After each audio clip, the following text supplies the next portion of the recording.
غدار وطن اس کو بتاتے ہیں برہمن، انگریز سمجھتا ہے مسلمان کو گداگر۔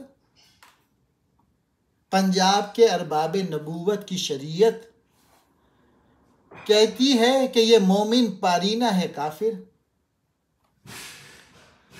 آواز حق اٹھتا ہے کب اور کدھر سے؟ اس مختصر نظم کو علامہ اقبال نے 1936 میں ہندی مسلمانوں کی حالت کا نقشہ کھینچا تھا۔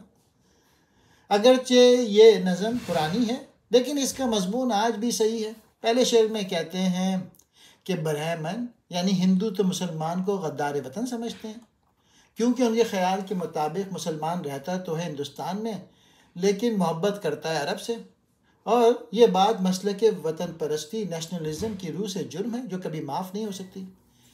اس کا دوسرا قصور یہ ہے کہ اپنی قومیت کی بنیاد وطن پہ نہیں رکھتا۔ جب اس سے دریافت کیا جاتا ہے کہ تم کون ہو تو وہ یہ نہیں کہتا کہ میں ہندی ہوں، بلکہ برملا یہ کہتا ہے کہ میں مسلمان ہوں۔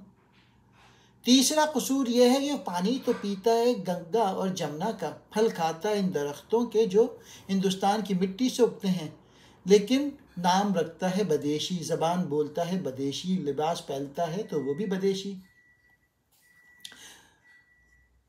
اور مکے مدینے کے نام سن کے بھی تڑپ جاتا ہے۔ اب رہے انگریز تو وہ مسلمان کو گداگر سمجھتے ہیں، کیونکہ نہ اس قوم میں تعلیم ہے، نہ فراست، نہ تجارت ہے، نہ دولت، نہ اتحاد ہے، نہ طاقت، نہ ہمدردی ہے، نہ رفاقت۔ وہ دیکھتے ہیں کہ اس قوم کے اکثر عمرہ اور امیر لوگ عیاش ہیں، اعلیٰ عہدیدار الا ماشاء اللہ دین سے بیگانے ہیں، جاگیردار اول درجے کے ضمیر فروش اور خطابات کے لالچی ہیں، اور پروفیسر تو ہمارے افکار و خیالات کی حقیقت گدائی کر رہے ہیں۔ اور غیروں نے پنجاب میں ایک فتنہ کھڑا کر دیا ہے۔ اور تیسرے شعر میں کہتے ہیں میرا دل اس صورتحال کو دیکھ کے بہت رنجیدہ ہوتا ہے، اور میں منتظر ہوں کہ کوئی آواز حق کب اور کس طرف سے بلند ہو۔ آواز حق سے اقبال کی مراد یہ ہے کہ وہ دیکھیں کہ وہ دن کب آتا ہے جب ملت کے لوگ اس لائق ہو جائیں کہ کلمہ حق بلند کر سکیں۔ غدار وطن جو اپنے وطن کا وفادار نہ ہو اور اس کے دشمنوں سے ساز باز رکھے۔ ارباب نبوت والے، اشارہ ہے مرزا غلام احمد قادیانی کی طرف سے جس نے پنجاب میں نبوت کا دعویٰ کیا تھا۔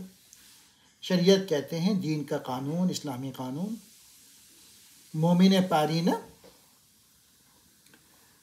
قدیم مومن مراد صحیح مسلمان، آواز حق سچی اور کھری بات یہ آواز، اور آخری اس میں یہ فارسی کا ہے، میں اس کو پڑھ دیتا ہوں۔ میرا بیچارہ دل اسی کشمکش یا کھینچتانی میں پڑا ہوا ہے،